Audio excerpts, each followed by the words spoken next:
Final adjusting. Yeah. Nice. Yeah, we can. I guess we can try to get it on there. I don't know how it's gonna quite work, but we're live. Anybody listening in? I'm sitting down with Chad Vineyard today. We're going to talk about some public land strategies and what it takes to knock down some of those big deer on public land. Like I said, this is the first one, so if you guys have any comments, let us know if it sounds well. Let us know anything you'd like to hear. There's a chat board up. We'll try to get to your questions and things like that. But anyway, I guess we'll get started. Talk about this buck particularly right here. Chad shot on public land up in northeastern Missouri here. Funny story about it, actually. I was telling him about this deer the first time I met him, and he let me tell my whole story. He literally let me tell my whole story. Why wouldn't I? Let me tell my whole story, and then he's like, "Yeah, I shot a nice 10 the other day out here." And then he showed me, of course, it was the deer that I was telling him about for like 15 minutes. But anyway, he ended up letting me hunt where I wanted to hunt after that, so that was nice of him. But anyway, go ahead. Tell us how that hunt went, how everything went down, and what your strategy was going into, having this hunt be available for you, in some of these areas that are kind of hard. This track's what, 130 acres, maybe? Yeah, right in there. I think it's 128. This was actually my first year going public. I had some buddy farms and stuff that I'd hunted and kind of lost permission. And so we started scouting in like June. Just we'd go to different publics and see kind of what they had to offer. And I liked this one. There were a few other ones that I'd hunted to that year.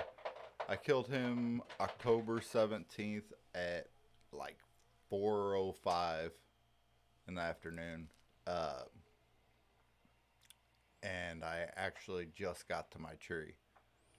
Set up, climbed up, and I was pulling my bow up when I saw him. Don't you love how that happens? Like, Yeah. you feel like you get there, everything's perfect, and then you're like, oh, he's Yeah, I'm right like, there. it's going to be a good day. I'll start seeing deer in an hour and a half, maybe 2 hours. 20 seconds in, I see him. He's 35, 40 yards away, and my bow's still on the ground. And he's looking over like, what's going on over there? And so I slow pulled it up. I was up 22, 23 feet. So he kind of lost the bow going up and circled around downwind. I unhooked and my bow from the rope and knocked an arrow, and at that time he hit the hole. So That's awesome. Everybody dreams of like having that moment of like where it's, a short hunt, but like it's almost bittersweet because you didn't get to enjoy that yeah. morning, as far Yeah. as getting that anticipation built up. Not that that's bad, because everybody likes to have that as well, but yeah, it's a rarity to have one like that. I mean, I've had shot does and whatnot that it's been instant almost. yeah. But Actually, I got a video of you shooting a doe that was pretty instant. She didn't make it far. I don't imagine. It looked pretty solid. yeah, I really enjoy it. The public hunting is a lot more work.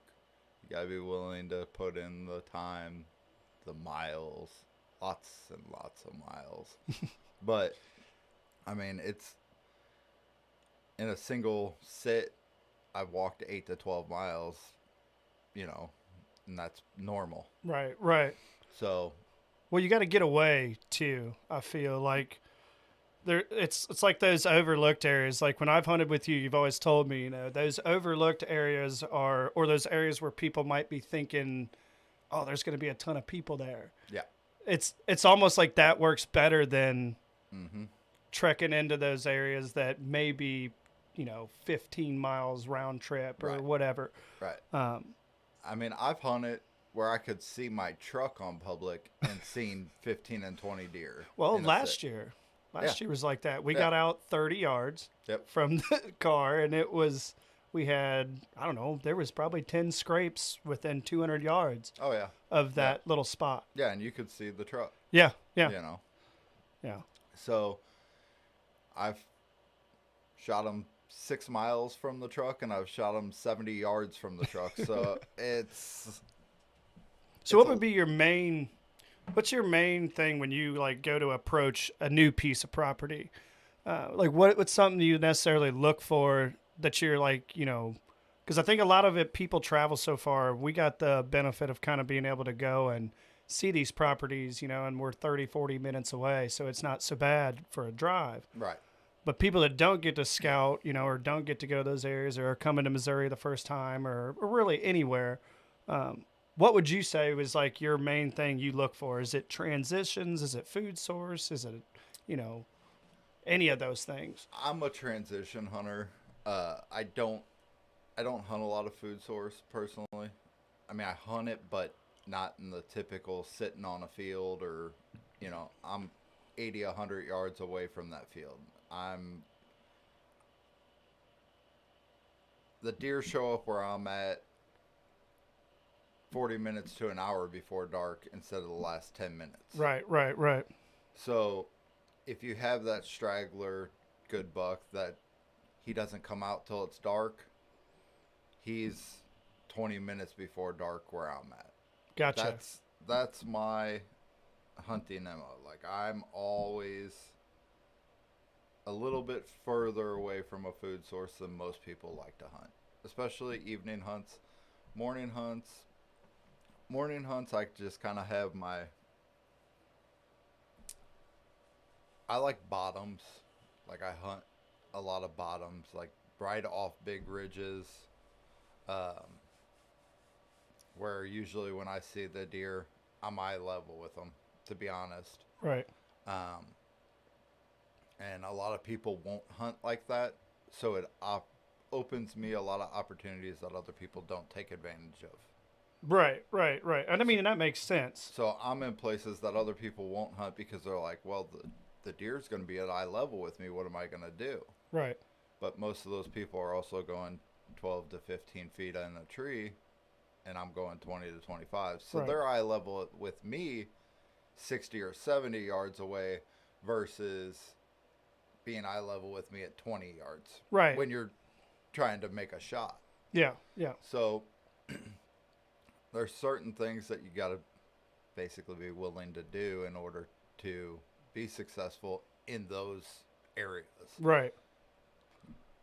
As far as like you were just mentioning, not necessarily a food source portion. You're right before that food source. Mm-hmm.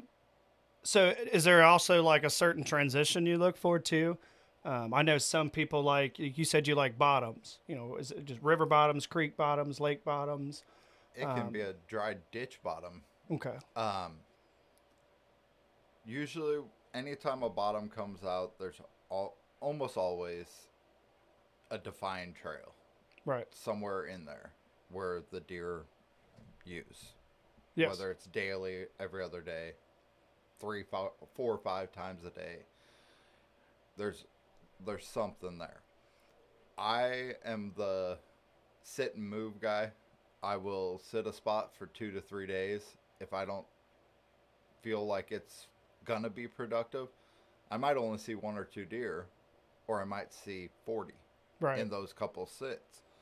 But it's really based off feeling and kind of what has happened previously. Right.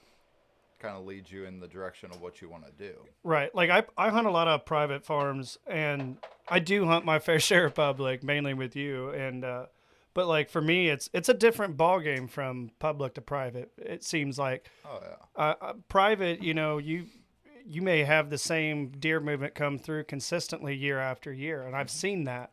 A lot of it to me was crop yield. What was in that year, whether it was beans, corn, or whatever your farmers growing on that land.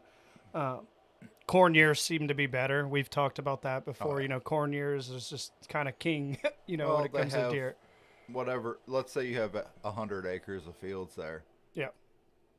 You have 100 extra acres of thick, briery, thick stuff that you can't see but 10 feet, maybe. Right. So now you have an extra 100 acres of woods. Right. Thick woods. And they're so accustomed to coming to it that when it comes out, now there's food there too. Right. it's not uncommon to see deer all day out in the field. Yep. If it's a good tucked away field that, you know, there's not a road or house or something right there.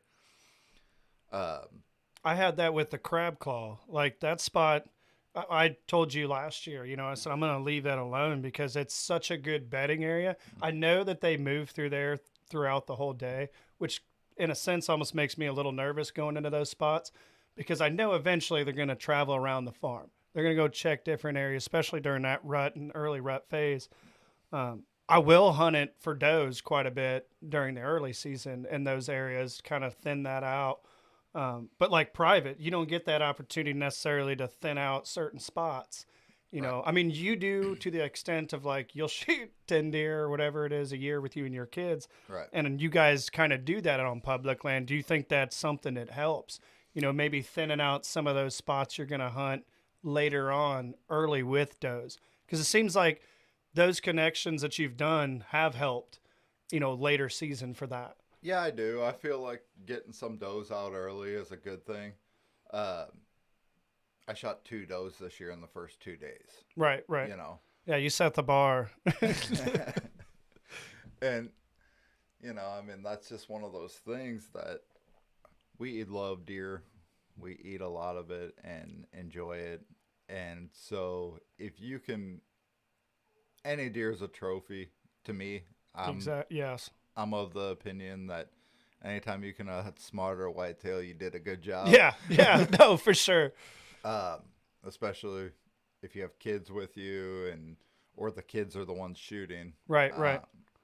Which your kids are pretty dead on. They're pretty scary little hunters. Yeah, they're gonna be something.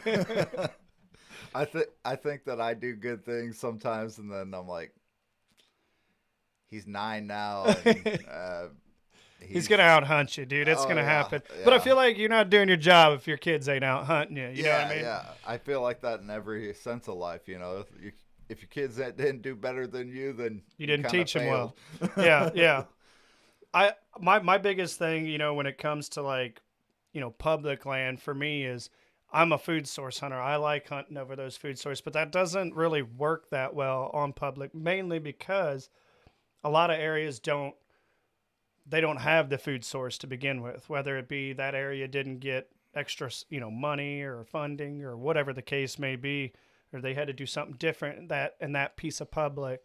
So like the hunting the transitions thing for me that's serious because that really helped me. It helped me and a buddy of mine last year shoot one not far from where you shot one down in that bottoms. Mm-hmm. Which is awesome. He was on his way back from a food source, going back to a doe bedding, and you basically were like, "That's where I would sit." So I was like, "Well, he's the pro at this, so let's sit there." We weren't there 20 minutes and seen 4 deer. Right. And another thing with public land that I think is hard is getting in quiet. You know, on a private farm, you can kind of pick your path. You know, where you want to go, how you want to do it. Do you have like anything that you do that helps you not have that extra noise? Other than like obviously pre-hanging stands and doing stuff like that. So the problem with public for me is, I shouldn't say problem, but you're basically being hunted by other hunters too. Okay. So when you're hunting public ground, you want to show no sign that you were there. Everybody says, well, the less sign you show, whatever. I go to private farms and they got trails mowed to their stands. Like you can get in there quiet, real quiet. Right. And that's awesome. But if you do that on public ground, every time you go to hunt your set, there's going to be somebody in or around it. Your set, yeah. And so that's why I say you're kind of being hunted by the hunters while you're hunting, because other hunters, whether we mean to or not, we always want to see what everybody else is doing. Right. Well, why is this guy set up down here? This seems like a pretty good spot. Maybe I'll sit it once. And I've had people sitting in my stands when I've got to them. Yeah. I had a guy when I was in a stand on public land. I dozed off. I got there way early. You know, that whole like early person, you know, that gets there. It's like, that's kind of like the thing of the public land. Don't go in there. You see a car? Just somebody's already beat you. Go to You the should have next got up parking early. lot. Yeah. Right. Go to the next parking lot. Go to a different access point. They're probably not super far from where that car is. Right. And I had a guy one time, I was in my climber. I decided to doze off. I got in there at like 4 a.m, way before it was even, stuff was moving. And I woke back up because I thought I smelled cigarette smoke. And I was, I'm sitting there and I looked down and the same tree, right underneath of me, I seen that cigarette glow. And he was right under me. Had no idea I was there. Had zero idea I was there. I just remember looking over and I'm telling him, I was like, hey, man, dude, he thought I was God or something, man. He ran, but he took off. He didn't even want to talk to me, and I was like, well, that didn't go how I wanted it to go. Yeah. But yeah, I understand that whole crowd, and some people don't respect that whole, like, somebody's in there type of deal, which is another thing that makes public land like that much harder or that much of a challenge. Difficult. And so, I mean, I'll share information with people when I'm out. I'll tell people where I would go, or I don't mind helping other people be successful. Well, it also helps you navigate. Yeah, but if I tell somebody, hey, I've let people hunt my stands because I hang a lot of stands every year. I mean, it takes me 2-3 days to hang them, 2-3 days to get them out, and I'm hanging 4 to 6 stands a day when I'm hanging them. Shoot, we wore Britley and the kids out that one time. We took them there just to scout for where we were going to put. And so, I mean, I'll set stuff up for different winds, early season, late season, and then I have a couple of climbers and stuff that I pack around with me. Right. But I mean, I have it set up for family hunts where right. we can all go in this 40-acre area and, right. Everybody's got a stand. Hopefully one of us is successful. Yeah. I mean? Yeah. But the reality is some people aren't going to make your day every time. Right. And you can't let that bother you. The one time it was really close and I was late. I probably didn't really have any business going out. It was so late, but I had an hour and a half. So I was like, I'll go sit till dark. And, I go out there and I get almost all the way to my stand. There's no car there or anything. There's a guy in my stand. Like in it? In it. I get like 20 feet away from it, and he doesn't even notice me yet. And I'm like, surely I'm making more noise. More noise than a deer. Yeah. So I was like, hey, and he's like, just kind of waved, and that was it. And I'm like, no, bud, you're in my stand. And he's like, oh, I just thought anybody could use it. And I was like, well, that's not how that works. So he came down, he talked to me. He was a college kid. He was super cool once we started talking. Right. And I say, you know what? Don't worry about it. You can hunt that stand. And I went over and hunted on the ground. Right. Like 200 yards away. Right. Well, if more people handled things like that, though, in the public land, I feel like that's hard part about public is that community can be, but then you get the people that are willing to help. I didn't yell and scream at them, right. And I mean, I wanted to. I wanted to be like stupid dumb, you know what I mean? Yeah. But so I ended up going about 200 yards away from him. He shot at a doe and missed it. Ran the doe to about 32 yards from me, and I shot the doe. Well, hey, that worked out anyway. He helped me drag it out. I mean, you got your use. It was really cool. It turned out to be a really cool event. And I think that's awesome. Like that's the way public land should be. Like every time I'm on public, you know how I am. I'll stop. I'll talk. I want to know, like, not because I want to know where they're hunting to go, shoot their turkey or shoot their deer or whatever the case. It's an awareness thing for me. I know if I go into that section, I'm gonna have to worry about somebody at some point. Well, and it's a respect thing. I mean, I've pulled up to places, and especially when I have the kids with me, because I'm usually set up for the kids somewhere. Right. And so if somebody beats me there, I'll usually talk to them. I'll be like, look, I got my kids with me. We were going to go here. We have this set up, whether it's a blind or a stand or whatever. And 99% of the time, the people are like, oh, cool, awesome. Right. I'm glad right. to see you got your kids out. And, you know, I mean, I have had the person that's like, well, I don't care. I'm going right there. And I'm Right. like, okay, well, I'm just letting you know we're going to be Right here. because, Yeah. Yeah. like, And that's like hard because like when you meet people like that and you're trying to take your kids out and show them like the great outdoors, and you meet that one person that's like sour about a situation, yeah, it just makes those, your kids, it's like, come on, dude, like the kids are over here. Let's not make this a bigger deal than what it is. But I feel like you're going to run into that anywhere. Like it doesn't matter where you go on public. And I've even ran into it on private, go somewhere and multiple people have, access to a piece of land. And, it makes it frustrating, but it's like those parts almost teach you a little bit better about how to look at yourself. It better when you're successful. Yes, yes. And when you're pulling that deer out and they're like, oh man, I should have went down where he went. But I completely understand that like aggravation you can get from that situation.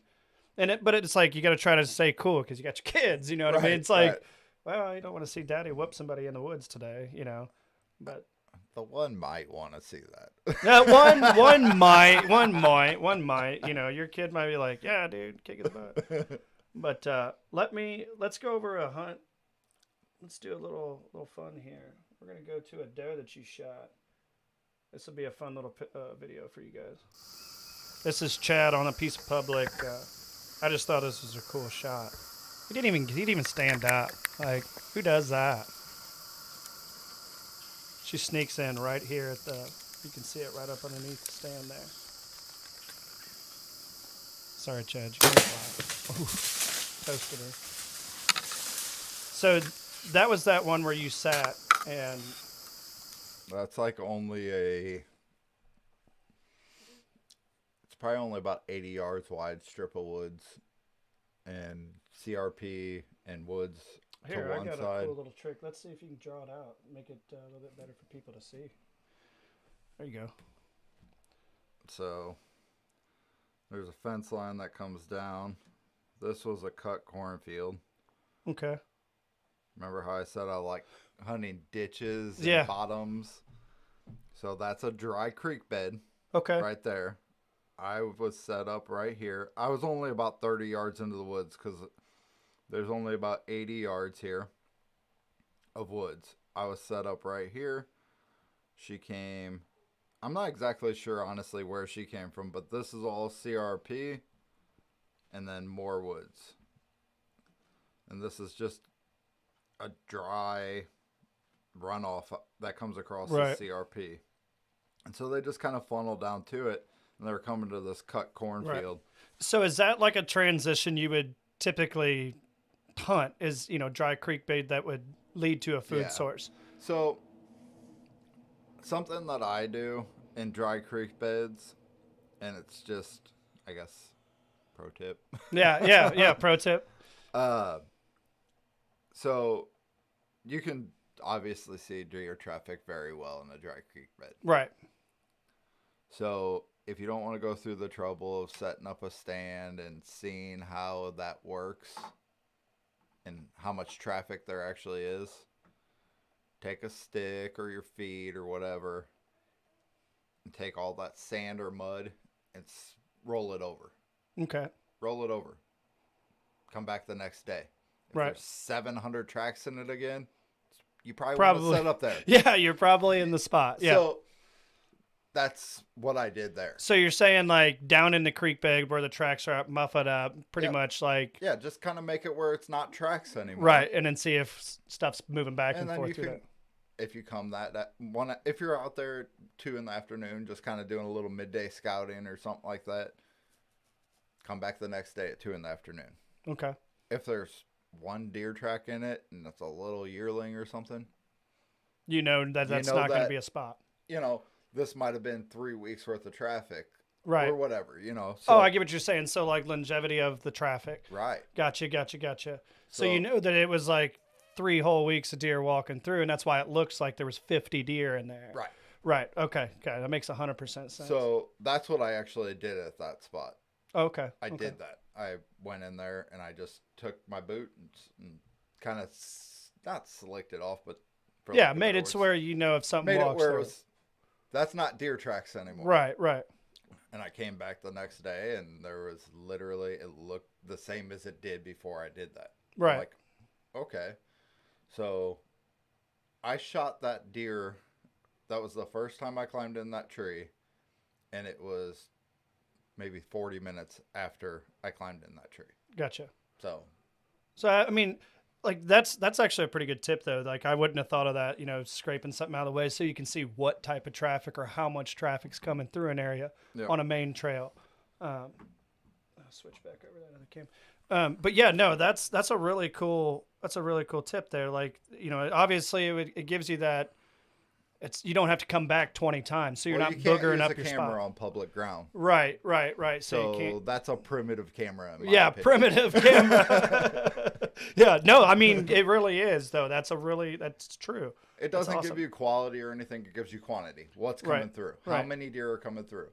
I mean, everybody knows the difference between a fawn track, a yearling, a doe, and a buck. So if you clear that off, and you're gonna be able to kind of tell what's actually using that area. Right. Oh, and in that time too, because we've ran into that before. And you can do it in wet creek beds too. Yeah. The sides that come up. Yeah. Throw some water up on them, slick them down, and you'll be able to tell what has went up that in the last day or so, or whatever. Well, and I think that would also help, with the whole like going out there and leaving your scent thing too, because you go in there 15 times, you're going to leave something. Right. If you go in there once and you swish it back and forth and go, okay, I went in there on October 4th. I'm going to go back in there on October 7th, 3 days later. You're going to know about exactly how much foot traffic went through in that 3 days. And that's smart. I think that's brilliant. That's awesome. And I don't recommend this to anybody, but I am a smoker. I smoke when I scout.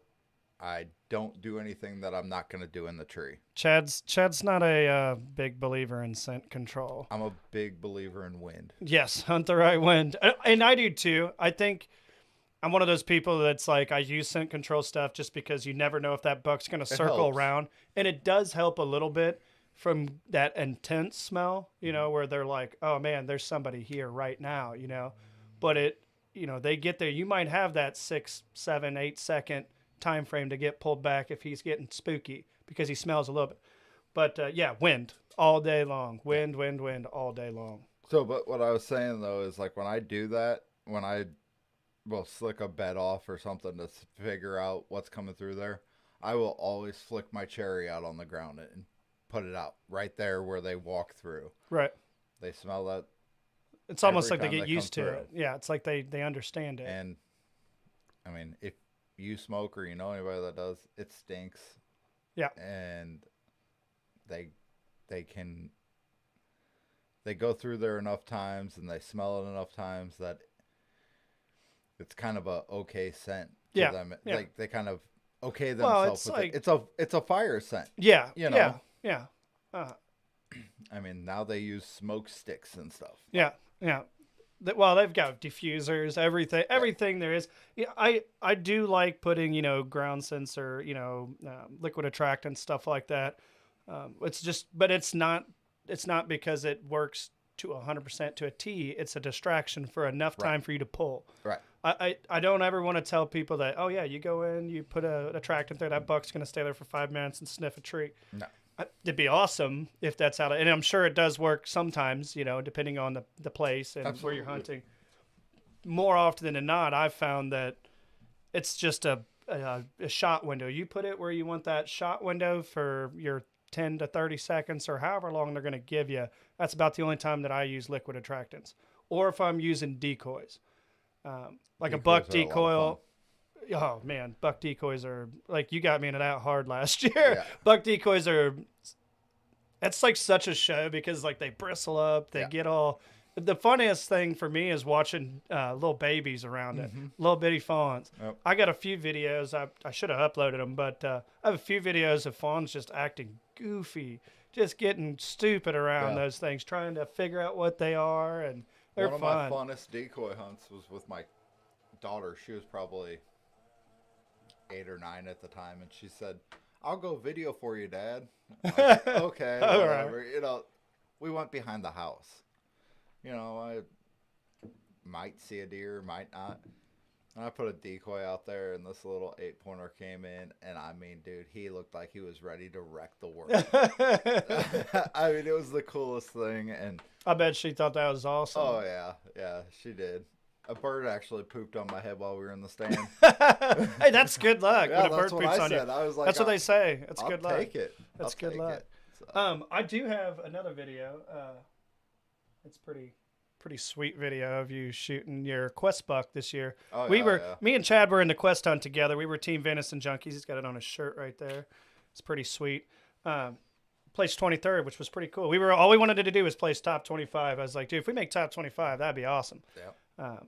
I did have a deer that would have probably put us up there further, but he's smarter than I am, and I didn't connect with him. So, that which happens. He's a You had a pretty cool experience with the decoy and a big one. Yes, I did. I had a stud. I probably 160-inch deer.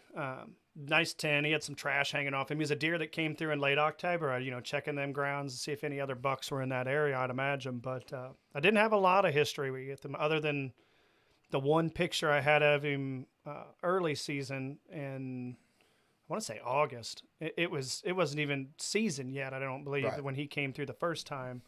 I think the only picture you had of him was in velvet.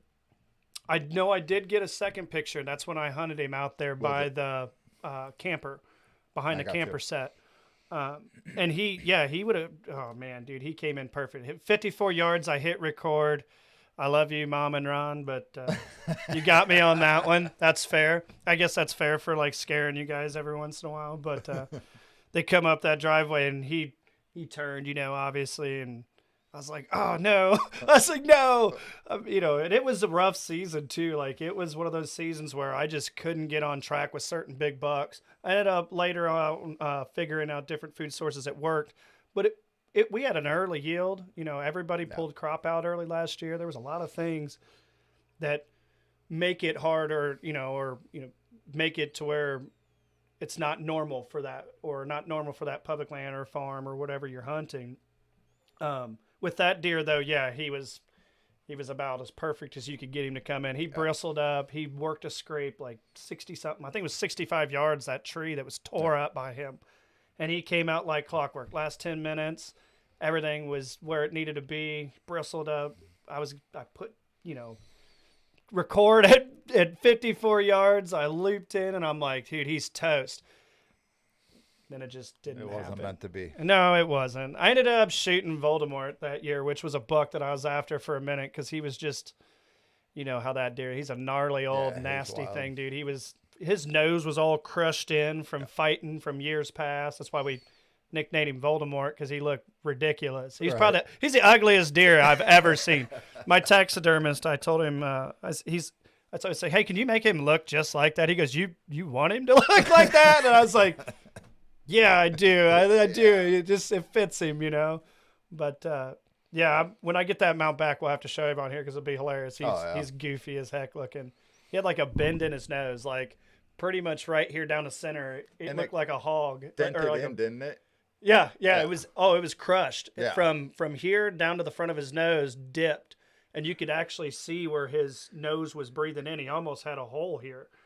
So he's a gnarly deer, but he fought. Dude, he fought everything. Like, he didn't like fawns. He didn't like nobody around him eating. He was just an aggressive buck, which I should have shot him the year before.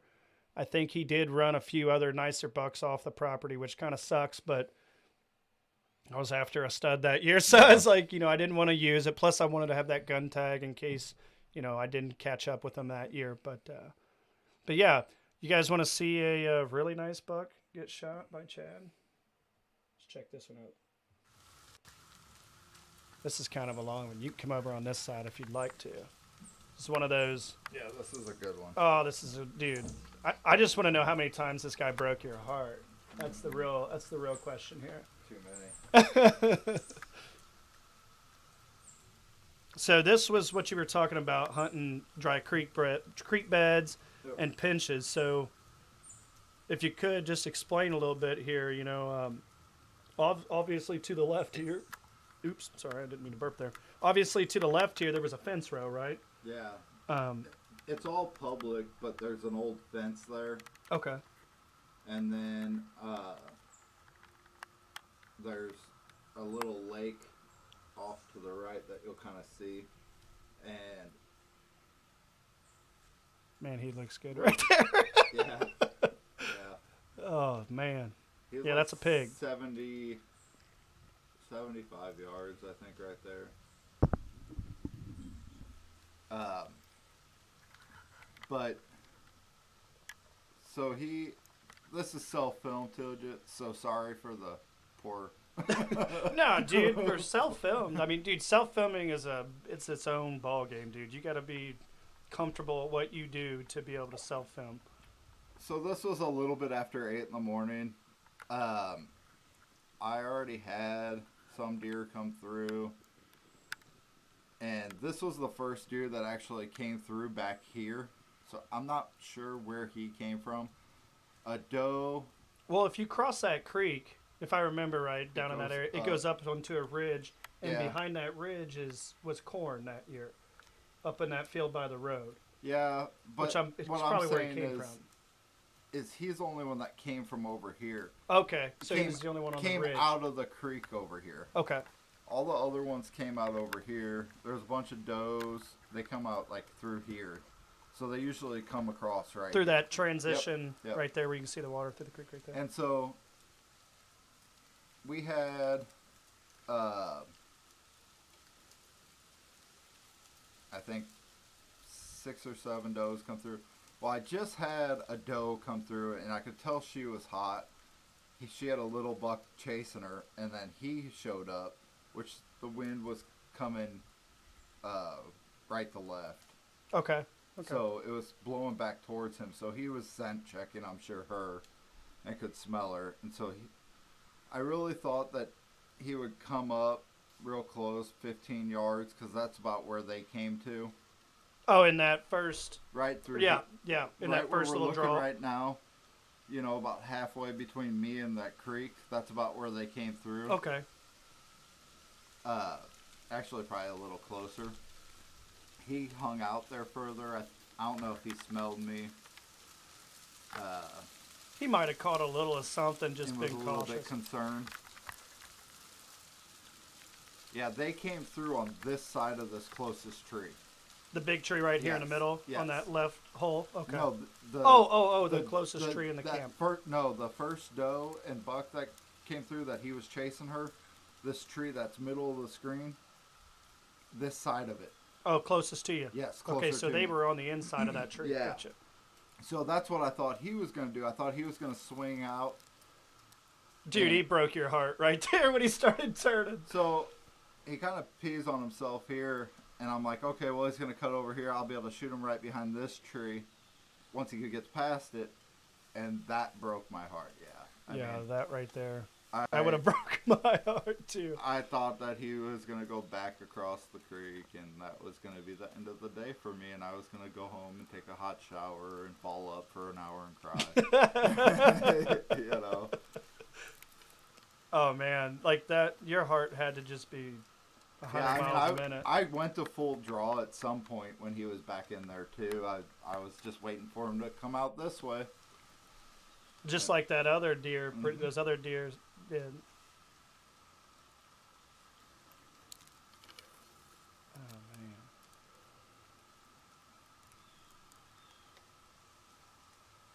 Oh,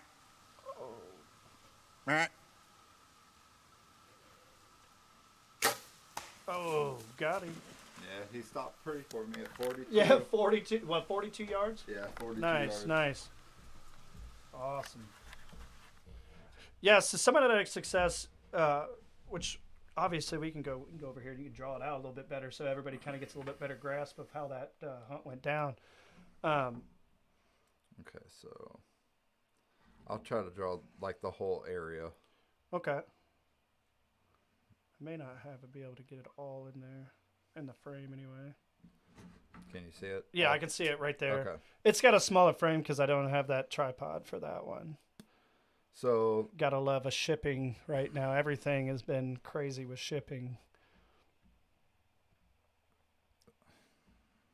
corn. This goes up, and this up here was corn. Here, I can move that back just a little bit so we can see everything you're talking about there. This was a lake, Okay. dry creek bed. Okay. I was set up here.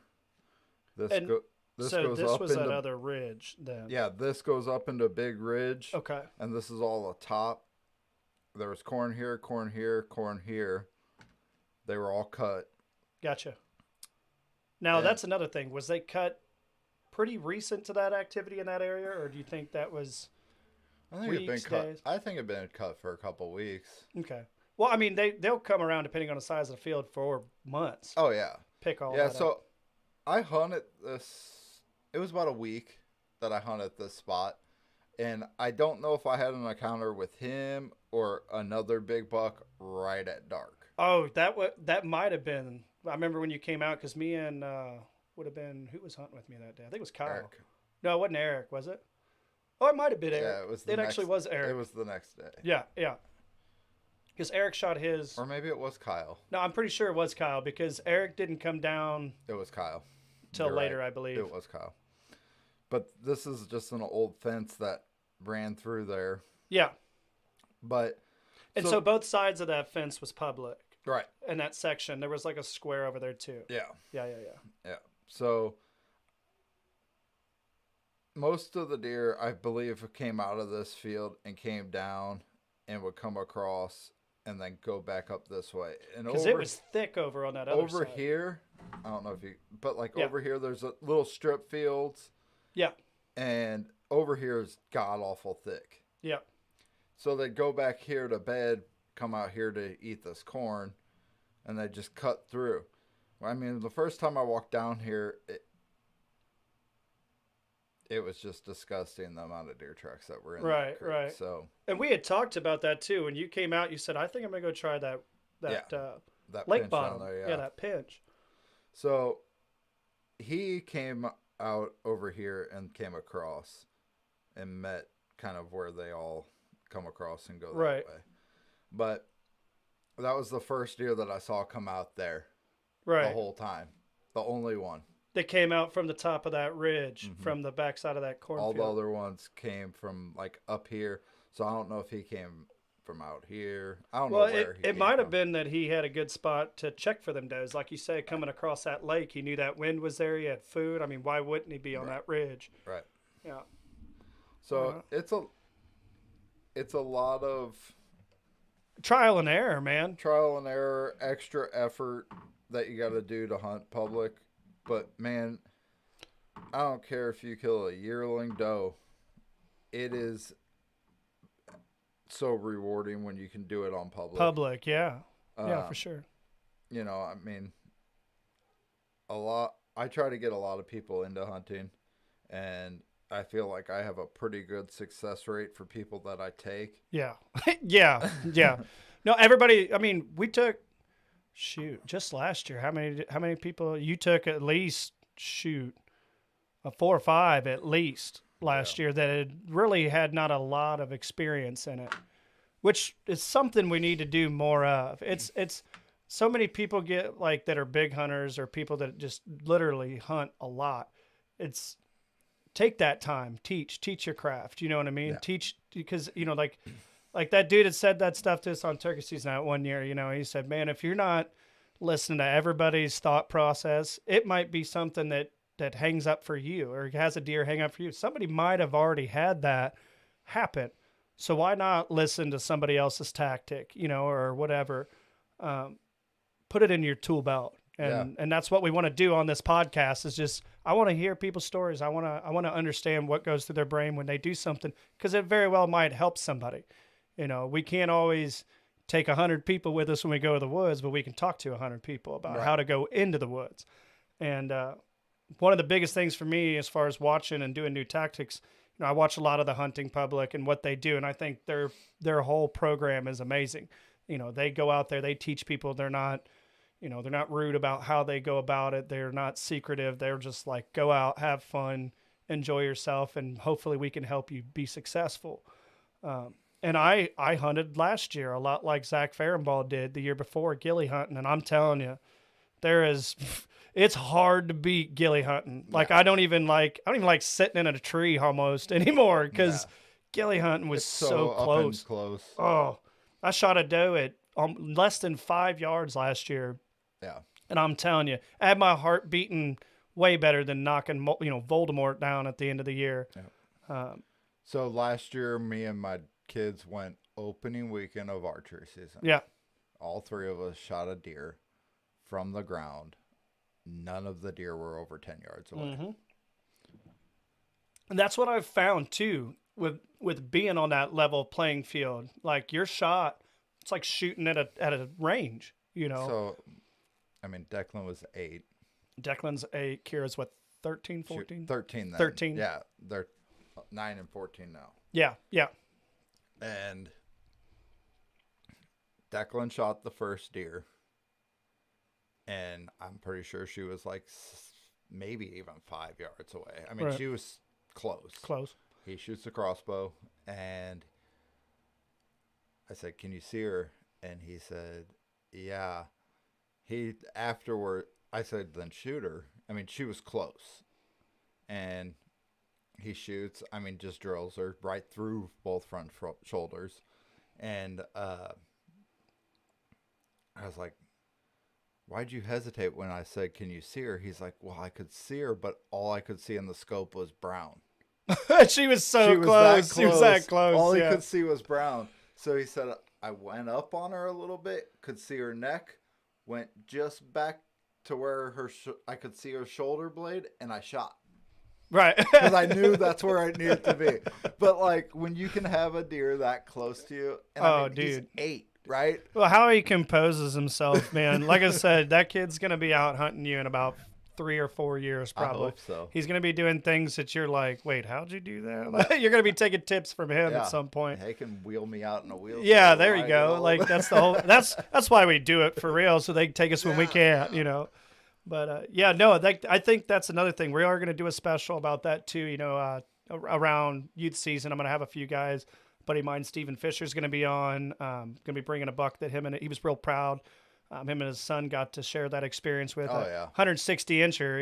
He's big 10. Yeah. So that's pretty exciting to share with your kid. He's going to be coming on in I think 3 weeks, and he's going to be talking about mentors, which is another thing that's big. Your mentor doesn't have to be a it can be anybody. Right. Heck, you're one of my mentors, when it comes to hunting certain situations. I'm old. I'm old. but it is. It's like, I love that aspect of being able to dive into something and go, hey, what's your thoughts? Like, whatever helps me be successful, it's almost just as rewarding when you teach somebody something and they're successful, Right. And it's like with Eric that came down last year, dude, he got the hunt of his life. I should probably have him on the show just because. The spoiled brat treatment. Yes, he did, dude. We weren't 20 minutes in, not even. We walked, 100 yards? I think that hunt probably went better and faster than most high fence operations. Oh, yeah. And that was pure public. That was pure public. Was 100% public. And, dude, the funniest part about that whole situation was, I was like trying to teach him as I walked, I was like, cause he had never been before, right. Like ever. Right. And, I told him, I said, yeah, this is a ground scrape. And he's like, so, what does that do? And I was like, well, it's a spot that them bucks are going to check. They're going to pee in. They're going to, try to be dominant in that territory. Let other, deer know they're there. And we walked another 20 yards and 2 bucks were fighting just on the other side of that draw. I mean, hard. And he was like, what is that? And I'm like, hear him. Yeah, you heard him down because you went down back to that bottom. I was probably shot 600 yards away from you. Probably. Well, it might even be closer than that. It might have been closer than that. Well, maybe not. Maybe not. It's pretty good ways down in that little bottom. And then it Yeah, just and then it tapers off. Yeah, we went opposite directions. But like the funniest part about that whole situation is, you know, he was like, "What is that?" You know, and I'm like, "Dude, that's 2 bucks fighting like 80 yards from us." Yeah. He goes, "Oh man, that's intense. Should we sit here?" I'm like, "No, we can't sit here." You know, we ended up moving into a pinch that we talked the day before. We went another 20 yards, and them deer, I thought we spooked him at first. Dude, they got right after it again. And I said, dude, we got to set up. We weren't sitting there, I don't know, what was it, 15, 20 minutes? Yeah, it wasn't long. I rattled and I ground scraped, you know, with my hands. And I remember looking at him and going, be ready, because I don't know. We were 25 yards, I think, from a ground scrape right before that small cornfield. Mm-hmm. And I told him, I said, you know, I don't know what we're going to see. You could see a giant. You could see a fork. I don't know. Right. And the first one, obviously, that came through was a small little buck. He must have been watching or whatever, watching the other big ones, because he come through. He acted like a big buck. He hit that ground scrape, you know, smelled it. And a boy was, you know, sitting there going, man, look at that. I'm like, he's like 20 yards. I'm like, yeah, dude. And I didn't even have my camera going yet. I was still getting my camera and my lens on at the time, the small lens for my mono, because I didn't bring my big one. And he just points. I remember seeing it out of the back of my peripherals, you know, and I look over and I'm like, don't point. And he's like, oh, and he stopped pointing. And I'm like, well, what do you see? He goes, you don't see that big buck standing right there? And I was like, and I you know, I was in a spot where I had a tree kind of in front of me, so It was perfect where I could maneuver. I lean out, you know, and I'm like, oh man, he's close. And I told him, I said, get ready, you know, and he pulled up slow, and we're sitting there for another couple minutes, and he's working this scrape. He has no idea we're there. Well, he acted like he was going to turn and go back the other direction, kind of where that fight had gone. And we'd seen another big buck go up in that area. And so right as he turned, I hit that ground scrape, and I took the grunt call, and I went behind me, just soft, real soft. Dude, he spun around like a top. Come within, I don't know, we shot him at 10 yards, maybe? Yeah, it wasn't dude, far. Eric said his heart was about to beat out of his chest, dude. He hit that deer, and that deer just dropped right where he was standing. And he's like, oh, and my eyes were as big as his. I was like, I was more fun watching somebody shoot one that you take out and try to teach different success things and things. You know, that was more fun than hunting myself. Right. You know, bringing somebody else that, like, it was like a kid, you know, at Christmas. He didn't know what to think. He's like, he goes, how far do you go? I'm like, dude, he didn't go nowhere. Like, I heard him crash. He goes, you think he's dead? I'm like, I know he's dead. Like, I know he's done. But, that was a hunt that I'll never forget, you know, in public land. The first thing I told him was, don't expect that to ever happen again. when he came back to get the deer cart and everything, yeah, he's like, he told Chad, he's like, man, that went a lot easier than I thought. And he goes, yeah, I don't get used to that. He's like, it's 1 in a million, really. Yeah. Yeah. He had a good time with that, though. It was fun. One of the biggest things for me with hunting is, I think that myself included, I'm not that bad about it, but shoot what you want. Yeah. Whatever gets your heart pumping. You know, I mean, this deer, he's not some, you know, freaking mega giant, nor do I care. He's still pretty nice, man. Yeah. But, like, you know, I've shot lots of little bitty, you know, my brother-in-law, the first deer that he ever shot was a little 8-pointer, and he didn't even know if he was legal, basically. Right.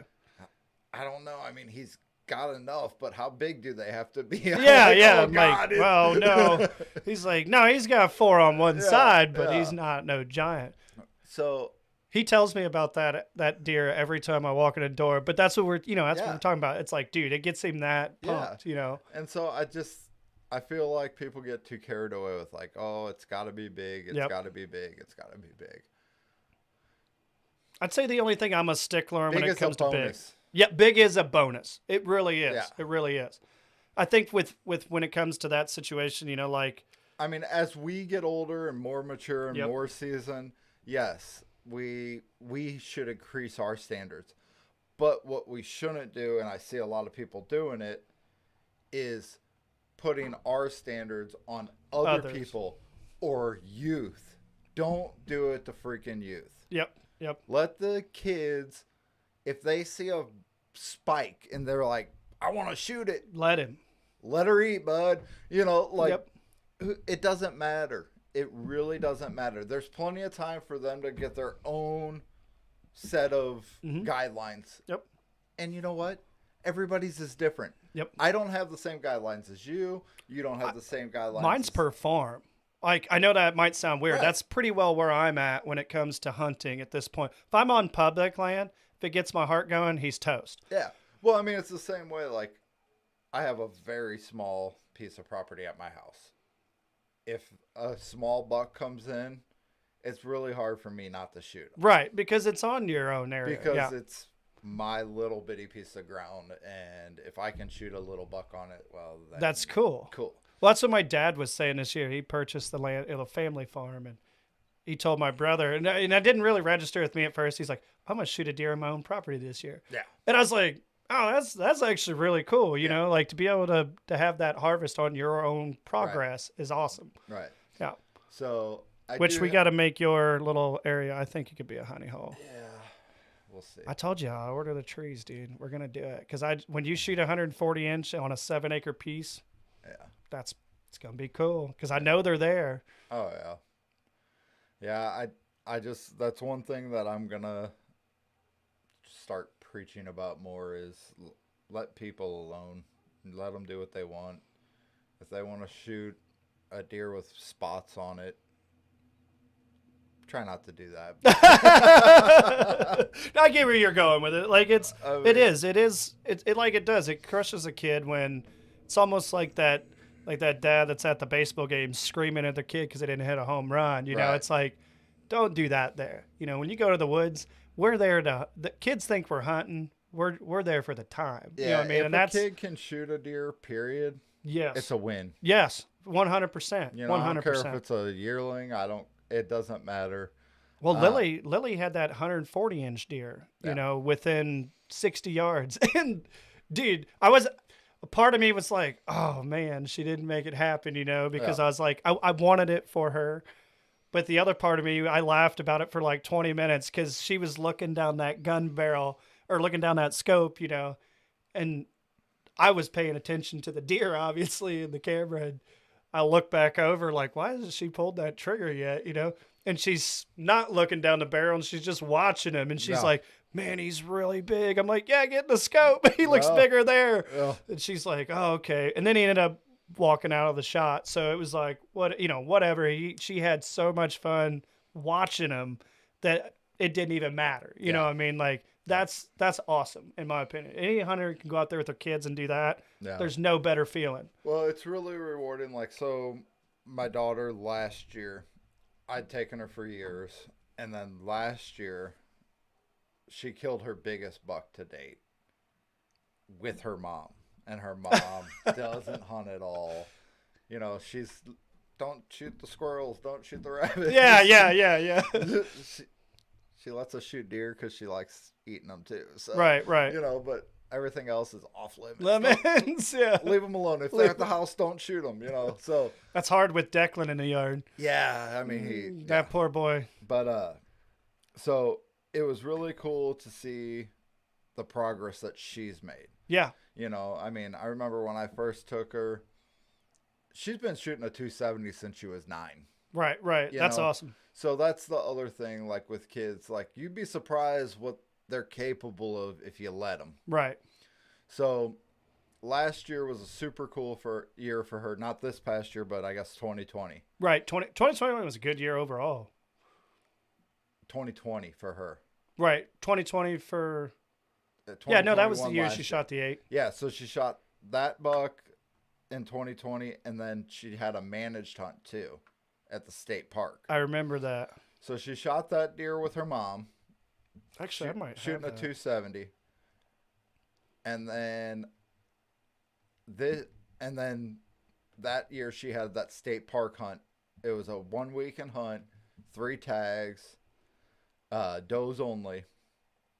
And we went out, hunted the morning. We saw a couple deer, went back out at 11. Didn't mean to do that. She shot her first deer at like 11:45 and dropped. Go. Sorry, I was trying to pull up that hunt.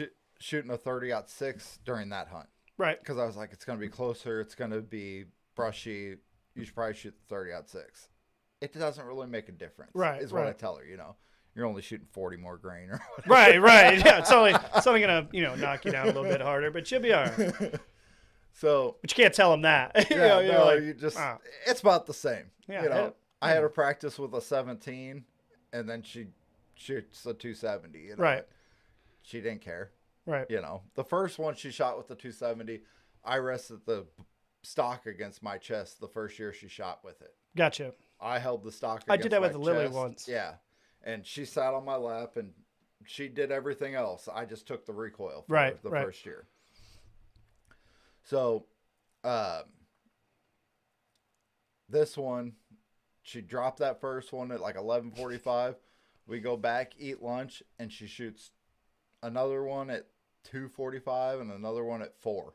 Gotcha. And we're done. We shoot 3 deer in one day. She's the only one to tag out on day 1. And she's one of 2 girls that are there out of 30 kids.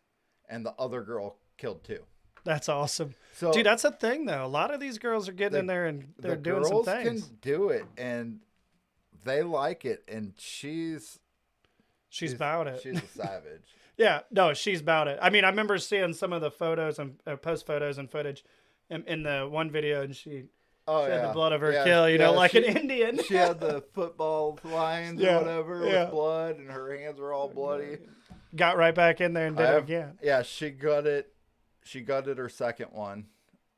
Actually, the first one, the people that at the state park that were putting it on, they said, "Oh, we'll take it and we'll take care of it for you." They went and gutted it and everything for us. Let us keep hunting. Really? I was like, yes, sweet. You guys screwed up. She's gonna do this about 2 or 3 more times. No, that's awesome. But that's something that needs to happen too. I think we need to get more involved in our conservation because, believe it or not, they want our feedback. Oh yeah. And like I'm one of those people. I have a hard time with some of the way conservation's done, and it's probably because I don't fully understand it all the way. But there's certain things as a hunter you just notice, predators, different things like that. But those managed hunts where you get to bring your kids in and teach them, this is why we do this, and I think that needs to happen more. I think we need to, get more kids out, get people involved in just hunting in general. It keeps the population down where we're not hitting them with our cars. That's what that hunt was for. Yeah. I mean, there's so many deer out there, and they get hit all the time. All the time. It was out by Mark Twain Lake. Yeah. So, did you put in for that? That's one that you got to put in for. They actually called me. Really? Yeah. So, we did the shed hunt. Yes, out there at the Mark Twain Lake. Yeah, and they said, it looks like you have a kid that fits like the criteria for this hunt. We're trying to fill it up. We're having a hard time filling it. Would you want to do it? And I was like, Kara, you want to go shoot some deer? And she's like, yeah. Yeah. She's like, duh. Is that a question? Yeah. Yeah, no. And so I was like, you don't get an extra buck, but you can shoot 3 does in a week. And she saw, sounds like a party. Yeah. That's freaking awesome. Yeah, that's like we were talking about different public land and people coming from different states, another thing, and how we were talking about prices on tags and different things for public, because that's predominantly where people are going to come and hunt if they're out of state.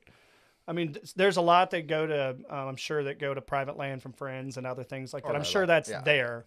But how we ran into people from Alaska last year. So last year I met a guy. 2 guys. They were either from Alabama or Louisiana. I can't remember which. But they came up and they were hunting on a private lease that they paid $7,000 to hunt. Oof. And they were hunting public.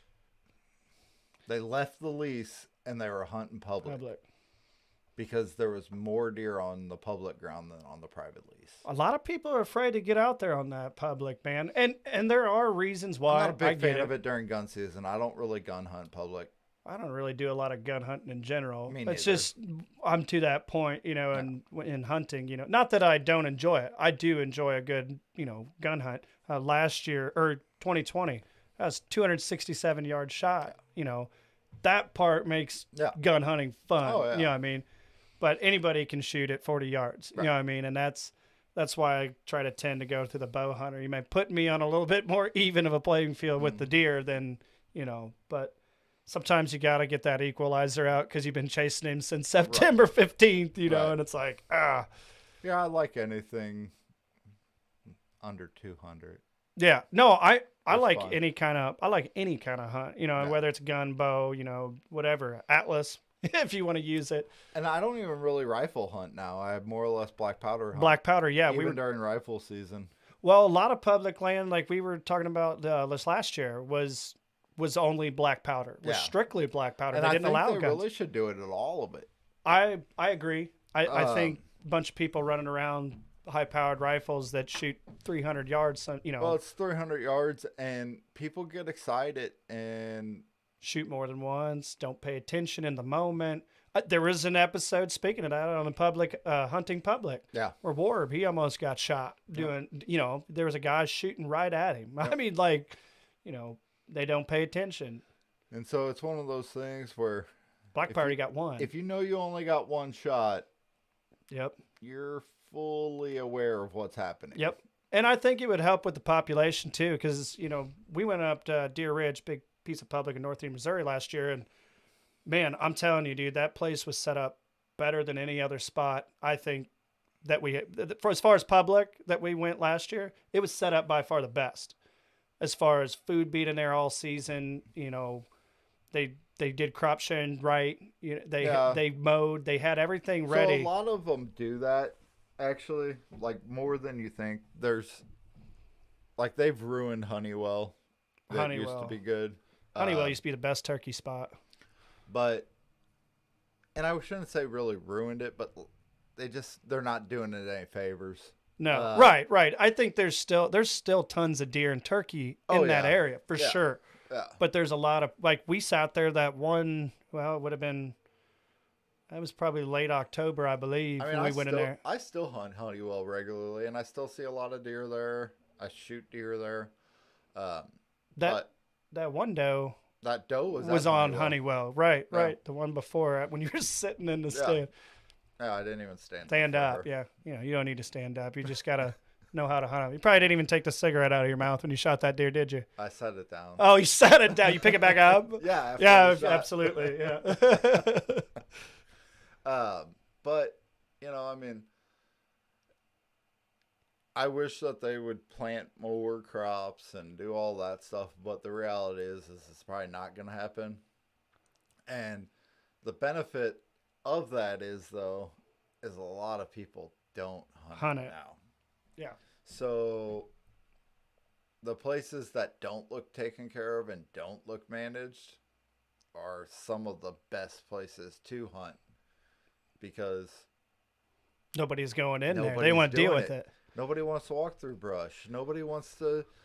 Would you rather walk on a nice mowed path or through 4-foot tall buckbrush? Right. And I was talking to somebody who works for the conservation a few weeks back, and they were talking about that whole buyback program they have, and that's how that works. I didn't know that's how that worked when it came to when farmers go in and put crop in. Conservation has to buy those crops that stay in late. Right. However many acres they want to buy, which, with less people getting out, there's not as much money going in. So that's another thing that I think's kind of a problem. So but I think the buyback program's stupid.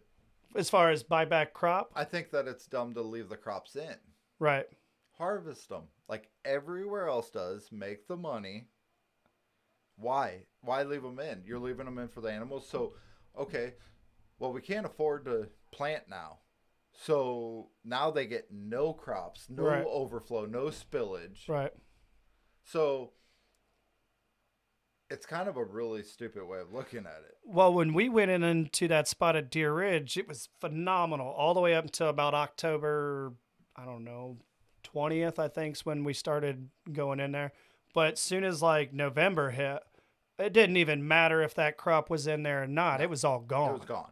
It was gone in the middle of October, Yeah, in my so opinion. that's my thing. Why pay for leaving Something's gonna crops get in that Yeah. are going to get eaten? I'd rather have you harvest it, make the money off of it, Right, and use it for whatever they use right, it for. right. But Opening up new sections would but be the a good thing thing. is there so much? If you go into any cornfield that gets harvested, hmm how many bushels of corn is laying on the ground? Well, with these new machines, depends. I mean, there's on our farm last year, there really wasn't a ton of leftover. You think there wasn't? I'd seen quite a bit I'll go out in there with certain you this year, and areas. You'll be surprised how many full heads of corn. Are Oh, on the ground. full. I get what you're saying. And I just thought you were get talking knocked about down. just yep. So, I mean, Plus the spillage it comes off. plus the you know. spillage, right? So, I mean, you're leaving a lot there. Right. So, isn't leaving that whatever amount that is, even if it's a small amount, let's say it's 40 pounds of corn for every 200 square feet Right. or something like that. Right. you know what I Right. mean? Right. Or every 1,000. I have no idea. I'm not a farmer. I have no idea how to Right. But whatever you're leaving when you harvest it, isn't that better than not planting at all? I mean, I agree. Plus, you can like on our farm they do that winter rye too. Right. After, and it didn't do so great this year, obviously with right after beans, but everything was super dry, It which looks pretty good right now. sucked. But it probably looks great right now. There's probably a lot of deer feeding off. I don't even know if they feed off a winter rye, to be completely honest. I'd imagine they would. It's green and leafy, but it may be bitter. I don't know. But with that winter rye in there, like year we had the corn in, for some reason, I don't know if there's something with that, but it grew faster and taller. And it grew like, it was probably 2 foot by the end of December. Or, well, maybe not quite 2 foot, probably about 12 to 16 inches, somewhere in there. No. And I seen a lot of bucks bed right in the middle of those little drainage ditches or Yep. irrigation dishes, and that was enough to keep them in those areas. Well, it didn't happen this year. So when I went into those sets that I'd normally hunt late in December, early January, I wasn't seeing the movement like I normally would. Right. And I think it was because of that winter rye. I think because they didn't have that little bit to hide them, in those little low areas that, in all these irrigation fields. I think that was what kept them deer in there, which would be something great to do on public land, to have that winter rye in there afterwards to where they've got a little bit more area to bed, does feel more comfortable. It just seemed to be a better late season when that winter rye was in. To me anyway, which would go hand in hand with what you're talking about. Right. The whole take it out, make your money on it. Because are we wasting our money by buying the crop back and keeping it in late? I'm not a deer, I don't know everything there is to know about deer and their nutrition, but will they eat it that late? All I'm saying is if it's a financial thing where it costs too much, Right. harvest it. Harvest it. Yeah. It's better to leave some overflow, Right. spillage, whatever, Right. than to just not plant because it's too much. Right. And maybe we could put money, instead of doing that buyback program, put money into making more areas for food source, Right. clearing out more fields, doing, Or extending just make things. trails in the woods. Yep. And, Yep. I mean, Whatever. access for people. Burnings of controlled fires Yep. seem to be an issue that not just there's a lot of people on private land doing these controlled burns. It's a big thing right now. They're setting up for turkey populations and things like that. I didn't realize how serious a controlled burn was for turkeys. And you'd think it would scare them out, but No, they they come love right it. back. They come They love right it. back, get all the grub laying around on top of the burn. So I've been burning behind the two houses for the last 10 years. Right. Every year I burn it. I just burned last week, actually. I need to do that out at the farm before we go Yeah, I and burned put in last that. You Gotcha. take side by side, fill the sprayer up. Yep. So you have some water, rakes and shovels. That's all you need. Right. And a propane bottle and a big torch. Right. Well, yeah. I mean, there's really not a lot to it for But- how much yield you get out of it. But awesome. the key is how you do it to keep it controlled. Right. Like you really do have to work on it to keep it controlled. You got to be safe about it. If you're going to burn, make sure you have enough people there. Make sure you have. Well, you got call the fire department. Make sure Yep. that they know you're doing a controlled burn. All those other things. Make sure things. that you're being safe about it because it can get away quick. Oh And yeah, if with it good does, wind comes through. You know, it just takes that one. And Yeah. all of a sudden, 20 feet on the other side of what you want it to burn is going, and it ain't gonna You stop. stop. Yeah. So you just got to be careful, plan it, make sure the weather's right, make sure that you have enough people there to help, and that will help Right. if right. it gets bad where you basically need to be in the fire to put it out. Right. And, as far as like just public in general, like just like any other program that's ran by, I don't know, the state or government or whatever you want to call it, or even private firms that go in and do things for other places. It's like, I think the problem is figuring out, like you said, where that money should be going and what's the best source for it to go to. You know what I mean? Like you could leave it in, like you said, but we watched all that corn being gone Right. it didn't matter. So let's just say it costs you $40,000 to plant a place. Right. And when you harvest, you make 43. Right. So you make $3,000. Right. That's all you make, let's say. So you made $3,000 and you gave some food. Right. Would you rather make no money and leave no food? That's Right. the simplest way that I can put it, where everywhere needs to be utilized. Why are we not using things? Right. I mean, if you have a car and you don't use it and you need money, what do? You sell the car. So it does just drive me crazy when you say, well, there's just not money for that. But you have a way to make that money. You just don't use it because you say it costs money because you want to light the car on fire before you sell it. Yeah. Like, it's like, come on now. Wait a minute. Like, we don't need to do that. Right. Like, and I agree. I've sat multiple public land pieces with you over the years, and that seems to be the biggest thing that's a problem is food source and transitions. And when transitions are so nasty, I know we talked about earlier, those nasty areas, a lot of them big bucks like those nasty areas, but they're hard to hunt. It's hard to hunt them in there. Yeah. You got to really know what you're doing. You got to dang near be set up on a trail. Like, you got to be within 20 yards in that thick stuff of that trail. Otherwise, don't do it. Where I killed him, that's how it is. Yes, that's that's down in the kill hole. Yeah. Down it's in it. disgusting. Yeah. 20 yards from Well, that's, we talked about river bottom bucks and different things, and you know how I am. If I can hunt a river bottom farm, that's where I'm going to be. Like, I like that transition, those areas where they're going right along that river edge, and they're using those one little areas that gets low, and they know that, heck, they did on my grandmother's farm, years ago.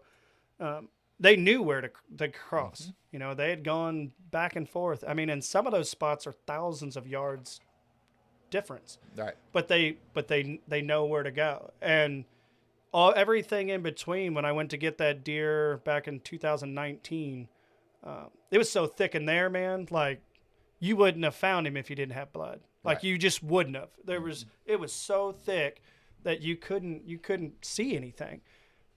But he wasn't the only one I jumped out of there, or he wasn't the only one that I jumped up the first time I went down in there. There were several, and it's like they didn't even know they were there, each other, which was even weirder with that thick stuff. So it's kind of a damn if you do, damn if you don't type situation where it's like we want those things to be able to access them a little bit easier, but is that the right thing to do? And vice versa. The problem I have with it being so thick on public is I watched how many predators during turkey season the following year. I didn't even see a single turkey when I went out to that Honeywell piece. And like I said, not that I'm bashing it, but I mean, whatever they're doing, I'm sure there's a gain. Otherwise they wouldn't be doing it. And we're not biologists. We don't know exactly what their gain is there, but it is frustrating when you go and you see, 4 coyotes, 2 or 3 bobcats, and you hear one turkey gobble way off. Private. Yeah, on private, where they're doing controlled burns. They're leaving the crop in. They're taking it out at the right times. You know, obviously public. It makes it that much sweeter when you get one, though. Yes, that's why I try to talk about the whole public thing a lot more, because it's almost discouraging. You know, when it's like, why would you go hunt there when you can hunt a private land somewhere or whatever, Right. your uncle's land? You're probably going to have a better chance of shooting one on. But at the same time, if you know where to go and you know what transitions that these deer use and turkeys use on public, maybe more people will go out there. Maybe more tags will get bought. Maybe more conservation will be done. Right. And that's really the goal. It's like, I don't want to bash any conservation. I know they've got a rhyme or a reason of why they do what they there's do. Absolutely It is frustrating for the hunter to watch more predators than it is animals, but there's something there that they're doing. Right. And sometimes we won't understand it. yeah, well, it's because I you didn't go go to in school there. for that. Right. And you go in there wanting to see deer and turkey. Right. You know, and any hunter that hunts, they know that not every trip to the woods is there is perfect. a correct ratio of predators and Yep. all that stuff. Like, we need coyotes. I hate to say that, but we do. I shoot every one of them I see. But Yep. we do need them. You know, they do clean stuff up that We don't want to clean. we don't want to deal with. I don't want to smell a deer that's rotten or that got hit by a car or whatever, and or that somebody made a poor shot on, because that Right. does happen. But you know, I mean, it's just one of those things that there's a reason for everything, but I don't think there's ever a reason to leave money on the table, and that's what I feel like they do with crops. Well, and I know a lot of it's like every year's budget's probably completely, it could be drastically different from year to year, I'm sure. And that's probably, I'd imagine, why they leave a lot of that on there as far as public land goes. Because they don't know what they're going to get the next year, or how many, you know, I don't even know how that works. That's probably something I should dive in or reach out to the conservation, have them on and explain those things. 'Cause I think that'd be a cool show. Oh, yeah. For definitely for public land hunters, you know, something where we're talking firsthand with some of these people and understanding why they do what they do. Yeah, I'd like to know. I would, but there's really not a lot of outlets that show it. No, they don't. It's very close-lipped about it, I feel like. Well, I mean, when we went out to Deer Ridge, which is, I know we keep saying this, but we went out there, we met with that biologist that was out there. And dude, he was totally cool about telling us every program. Everything. He told us where everything was planted, how long it was going to be in for.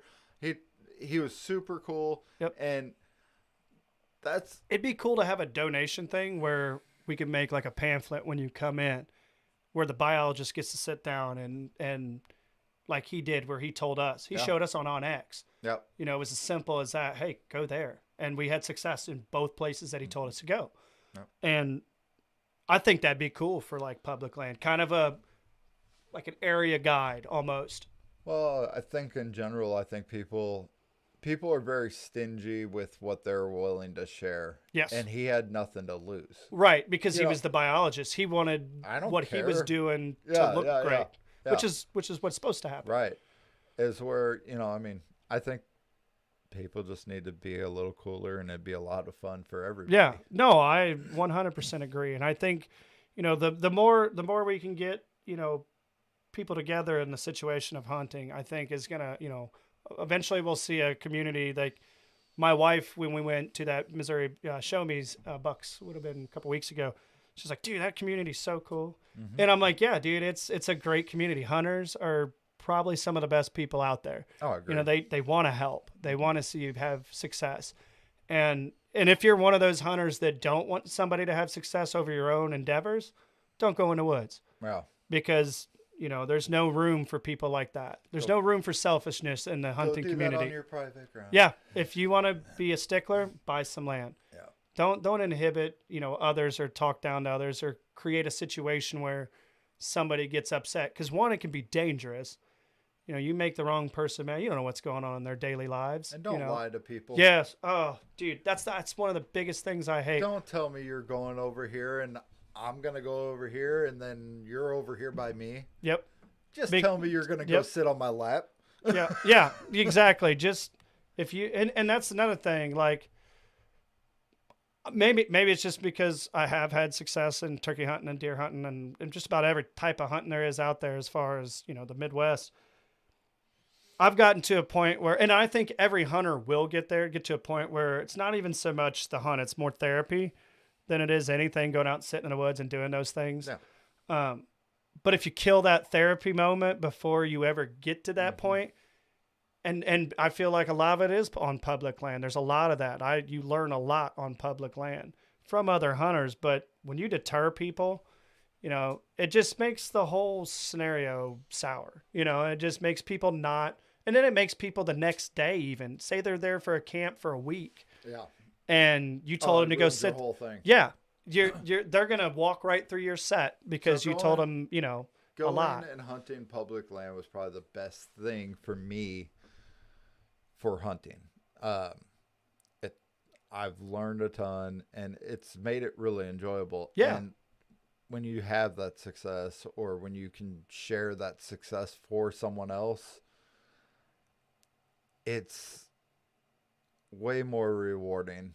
I make jokes all the time, like, 150-inch deer on public's 180-inch deer on private, and I mean, they're jokes, but like, they're not. There's like a weird tinge of truth to it. Yeah. Not because, like tape measures change or something. No, it's food source. It's people coming in. You can almost pedigree your deer on private land, and if you got a couple good neighbors that are cool that do kind of the same thing, there's no reason that you shouldn't have giant bucks. Right. But when you have every single person that most people that are hunting public are either people like me that can't afford to spend $500,000 to have private land. He can. Or he's just picky. Don't let him lie to you. Or the people that, are just starting and they don't know if that's really something they're going to be into. And so they're going to shoot that 80-inch 8-pointer. And they should, in my opinion. If you're beginning, they should. I agree that they should. But it makes it really hard to find those. Yeah. Well, to get big bucks, you gotta let them, you gotta pass. Yeah. But like with your scenario, when I I can't even stress this enough, like understanding the areas and what a deer wants to be in is huge. Mm-hmm. I mean, we had footage of 100 and what was that deer? 142 and 5/8 or 5/8 or something like that. That's a big buck for public land. And to sit there and say that a broken brow. I had 4 inches of broken brow. Yeah, 4-inch brow. So he'd have, almost 150-inch deer on public land. Yeah. You know what I mean? It's doable, but you didn't do that out at the beginning. I mean, you shot whatever got your heart pumping. Mm-hmm. It's a gradual thing. And that's something that, when we watch all these hunting shows and all these things, we're watching guys shoot giants most of the time.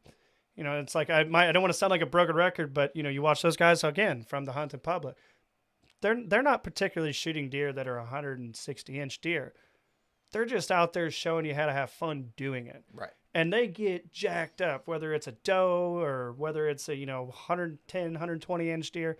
Dude, they get jacked up, and that's what it's about. And so public land teaches you that. Right. To me, it teaches you that. Yeah. If you're lucky enough to go on your uncle's or your grandma's or your dad's or even your own farm, if you're financially enough to where you can have your own farm, I think that's awesome. I really think that you should go and hunt public land beforehand. Before you even think about purchasing a property or even going on to a property that other people hunt, with your family. Because you don't want to go to a property and ruin it for your family because you don't know what you're doing. Right. I would rather be on public land sitting in a tree stand and watch some dude walk right through my set trying to figure out what he's going to do versus if I were to sit on my own home farm and watch a cousin or, an uncle walk right through that set. I want it because you can get down and smack But, that whole public land, man, there's so much that I've put into my tool belt from public land hunters. So much that I use on private land too.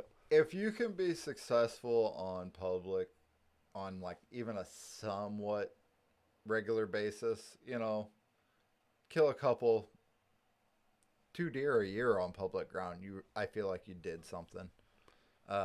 If you can go kill 2 pretty easy on public, you should be able to go to the same farm that would be private and do the same. Do Well, it shoot way better. Better, yeah. Shoot bigger deer, yeah. Because you got, every time you hunt, there's however many other people hunt in that same place. And that's kind of why with like scent control and stuff like that, like I kind of stopped worrying about it like probably the last 2 years. It does help, don't get me wrong. I mean, I still in a pinch, I still wash my clothes, I still try, but the reality is I don't do all the steps you're supposed to. I don't spray my boots down. I don't take scent control as seriously as I probably should, but I'm kind of out there to have fun. And well, that's all hunting should be. If it becomes like a job to you, it's not going to be as much fun. We did that. We experienced that last year. Yeah, last year got a little stressful. But it was fun to do the quest hunt. But I have mixed feelings about it. Well, it gave me a different element. As an out hunter, I look for different elements to hunt. There's only 2 styles really: public, private. Or if you've got the money to go hunt on a ranch, whatever, not knocking it. You got the money, go do it. But with that public and private, like you said, it should be fun. You know what I mean? It should be your therapy. If that's your hobby, if that's what you truly want to do, it should always be fun. And when you're in a competition or anything like that, like we were last year, even and I told you this early season, I made mistakes. Because I was hunting a specific deer that I was pressuring a little bit too much, and I missed out, and I know I did. The thing that we look back on, or when you look back at that for me anyway, that was a whole nother challenge that I couldn't get just by hunting private or public. It added that extra little element for me to push me. And it was the first year, you know what I mean? So it's going to be shaky, or it's going to be, it was a little extra stressful. Yes. I feel like if you were to do it multiple years or do it differently, it's like learning. This is the thing. We were teammates, and, we both knew when we started, you were going to kill a good deer. Well, I might. Well, no. Look, dude, I had 22 other people ask me to be in that hunt with them last year. And I broke every one of them's heart. I said, I'm going with my boy Chad. And they were like, Chad? Who's Chad? The pro staffers I'm with, and I'm like, he's a beast on public land. They're like, you're going to pick somebody who hunts on public land predominantly? I'm like, you don't know Chad. Like, there's a reason, but I didn't have any doubt in my mind. You might have doubted yourself, but I had no doubt in my mind that you were going to shoot at least 140, 150 inch deer. Well, let's be honest. You put in the work. I put in a lot of time, but how many days do you think you hunt? Like we were talking about this the other day. Or you don't have to tell me on live TV here, buddy, but I know it's a lot. You put a lot of effort into it.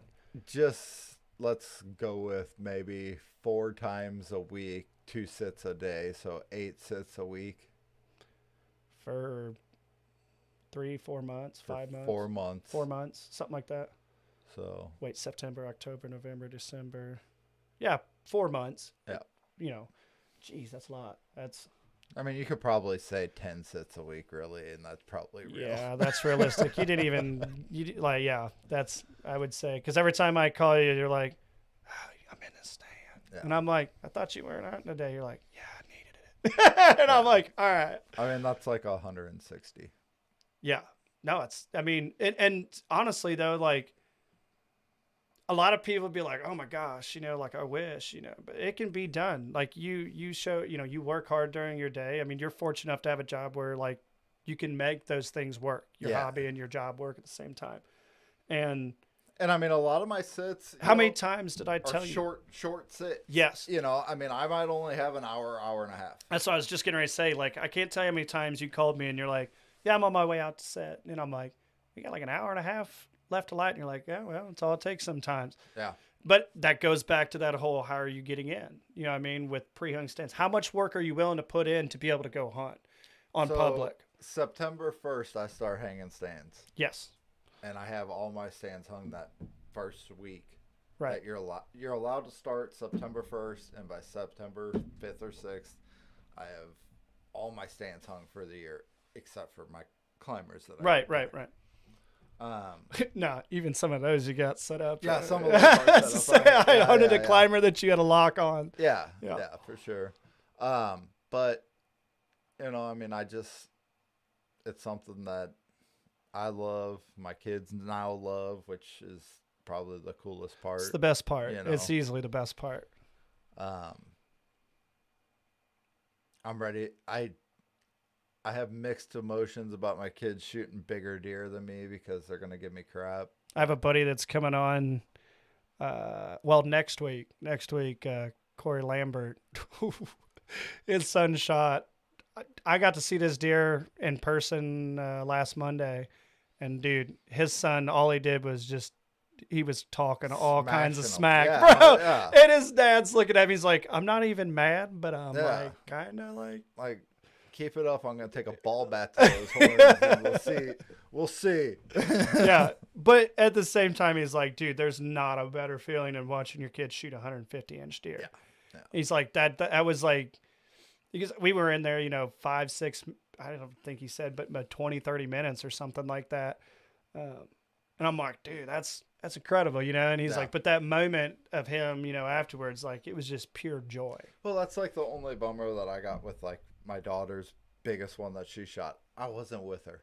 Her mom was. I'm like, I did all this work to get you here, and now you don't even need me. Yeah, well, we got a lot of time, and the cool thing about that, though, is your wife got to see your daughter in action of, because she doesn't do it. She didn't go out there and watch her do that thing. You know what I mean? Do her thing. That deer was only like 60, 70 yards away or something. Oh, so it was a show, like everything. And so that was actually on private, and they had a lot of deer out. She said there was one that was way bigger, but he was a lot further away. Oh, she man. wasn't comfortable. Oh. And so she shoots, and well, he was no slouch. He He's took a good off, deer. and my wife goes, "What'd you miss?" And she goes, "No, I didn't miss. He was right there." He only went about 20 yards into the woods, And we talk about funny stories. We have my brother one time was at a big buck stand, and I don't know how old we were at the time, but I had this gun. We were gun hunting, and I told him to hold the window open for me because I didn't have the weights on the window, and the window swung up. Dude, he said, "Let me know when you're gonna shoot." I thought, so he's not scared, No, I was to plug his ears, and I'm like, all right, I'm about to shoot, and about that time, that freaking 30-pound pane window smacked me in the back of the head. He had plugged his ears and let go of the window. Boom, I shoot down the ground, and I'm looking at him like, what are you doing? And he's like, did you get him? I'm like, no, I didn't get him. Yeah, it's like those type of things, you look back and it makes all the hunting worth all the bad days, or the rainy, crappy, so that same getting day sick that she shot that deer, Declan wasn't going to shoot a deer until his sister did. He couldn't go on because he shot a big one the year before. Yeah, he shot a real nice. That deer was 22 inside or something like that. Wasn't it? It was nice. So he wasn't going to shoot one until his sister did, and we had this one yearling doe that, she'd been out for 2 hours, just feeding around. And we hear, I'm like, well, she shot one. It was Sunday night, and I'm like, well, we got like 10 minutes, maybe 15. You want to shoot this little doe, or do you want to just call it good? I don't know. Let me think about it for a minute. So he thinks about it. He goes, I'll shoot her. I didn't tell you. Yeah. He's like, nah, I ain't going empty-handed. So we slide the window open, and there's like a landing out there. It's on the door side. I said, you on her? Yeah. I stop her. He's like, I lost her. Hang on. So I'm trying to video this while he's trying to get on her, and she stopped twice, and he couldn't shoot. She's only like 35 yards away. Right. And so he's having a hard time keeping her in the scope. 'Cause Scope, she's so yeah, close. she's so close. Yeah. And what a terrible thing to have. You know, Declan's Right. just got every deer close. All I see is brown now. Yeah. You might have to get him like a ways zoomed out lens or yeah. something. And so finally I meow at the deer because it won't stop to mat anymore. So I'm like, meow. And this deer stops. Like what is that? What actually was that? And he shoots. Something hits me in the face. I'm like, what just happened? Well, he shoots the handrail on the outside of the stand. Piece of metal came back, hit me in the forehead. I'm like, dude, well, I didn't realize, neither one of us realized that he hit the handrail. I'm like, did you miss? And he's like, I was right on her. I'm like, then he didn't miss. You know, like, if he says I was right on her or I was right on him, the chances that he missed at especially that distance are like none. None, yeah. So, unless the gun is broke. Right. Yeah. So, I look and she runs over to the side of the woods, stands there for a minute, blows and goes in. I'm like, you didn't hit her. So I look out the window and I can see the hole in the backside of the handrail's blown out. He shot right through that little bitty piece of handrail. That little bit. Yeah. Oh, jeez. So we're laughing now. I knocked the camera over. I mean, we are dying that he shot this freaking handrail. And I just I keep laughing. I look over where that doe was, and I see another deer came out, a decent 6-pointer, about 140, 160 yards away. I said, Declan, there's a little buck out there. You want to look at him? He goes, I want to shoot him.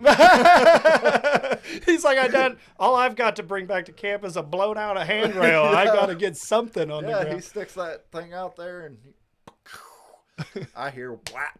And, I mean, he buckles up, and he barely made it in the woods. He made it like 5 yards into the woods. He was only 15 yards out, you know. I mean, right. I'm just like, all right, how did that just happen? You know? How you shoot 140 and miss at 35? He's like, well, I hit a handrail, Dad. Yeah, I hit a handrail on the way. No big deal. So that's awesome. It was a lot of fun. Well, it's about that time. We could get things wrapped up. I really, really enjoyed this time with you, man, and I look forward to doing lots more of this with you. We're going to be doing possibly a turkey camp. We haven't figured out everything. If we can get everything together, though, we're going to have a 5-star chef, a friend of mine, uncle, who's going to come up and prepare a wild turkey. We're going to take him on a turkey hunt. So it's kind of a little teaser right now. Yeah. That ought to be fun. He's never been. So it'll be interesting. Hopefully we can get him a bird. If not, got my eye on a bird that Chad might have at his house. But he's a good breeder, so we can't shoot. Yeah. We can't take him. We'll take the other one that's terrible at it. Yeah, he doesn't know what to do. Yeah, no, he doesn't. He doesn't. He's just kind of there like, oh, that's how that's done. Yeah. But yeah, no, this has been awesome. Yeah. I appreciate you coming on and sharing all this public land knowledge, man. Hopefully somebody can take it, put it in their tool belt, and like I said, guys, feel free to message us. Feel free, Chad has a lot of good info to share, and if there's something you guys want us to talk about specifically on the next podcast or any ideas, holler at us. We're open for suggestion. We're here to help whoever needs that help getting into the woods. And just remember, public land is so key. It's so key to growing your knowledge. I think it's such a big deal, and I think Chad agrees. Public land is a big deal. You learn way more, way faster, and it makes you evolve a lot quicker than being able to go to the same stand that you've hunted for 20 years or your dad hunted and he just tells you, hey, go here. I learned more about deer signs, figuring out what that sign refers to in a year than I did in 7 years of hunting on private ground. Right. Just because I had to. I walked way more. It wasn't, oh, well, just go up here because this is what they always do. It changes every year. Even the public ground I go hunt, every year it's different. So, right, and it's like we go back and we constantly talk about like those little things that help, and to reiterate what you said earlier, it's transitions, knowing your transitions, get out there, get on foot. Great time to do this scouting is during turkey season. If you're going to hunt that area or that piece in the fall, do yourself a favor, get out there during turkey season.